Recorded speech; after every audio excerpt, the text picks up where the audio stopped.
ওই দিন রাজার জন্মদিন ছিল। রাজা ডেমন উইচকে আশীর্বাদ করার জন্য রাজগুরু প্রাসাদে যান। ডেমন উইচকে আশীর্বাদ করার সময় ছুরি বের করে তাকে মারতে চায়, কিন্তু রাজা তাকে ধরে ফেলে আর বলে, আপনি কি করতে যাচ্ছেন? তারপর সেখানে এনজিও চলে আসে, তার হাত পা বাঁধা ছিল। এনজিও বলে, এই ডেমন উইচে আপনার রানী আমার মাকে হত্যা করেছে। এর ভিতর ডেমন ফক্সের আত্মা আছে। এ মানুষ না, একটা শয়তান। এখনো আপনি সাবধান না হলে এ আপনাকেও মেরে ফেলবে। রাজা বলে, আপনার কাছে কি প্রমাণ আছে যে এ মানুষ না, ডেমন উইচ? রাজগুরু বলেন, এটা প্রমাণ করার জন্য আমি আমার জীবন দিতেও প্রস্তুত। যদি ও আমার আত্মাকে খেয়ে ফেলে তাহলে আপনি বুঝে যাবেন ও আসলে একটা ডেমন।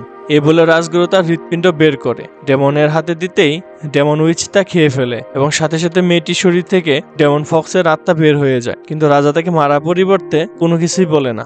রাজা বলে, আমি একে কেন মারবো? ও তো আমার শুধু উপকারী করেছে। এটা শুনে সবাই অবাক হয়ে যায়। তারপর অতীতে দেখানো হয় যত হত্যাকাণ্ড হয়েছে তা এই ডেমন উইচের কারণেই হয়েছে।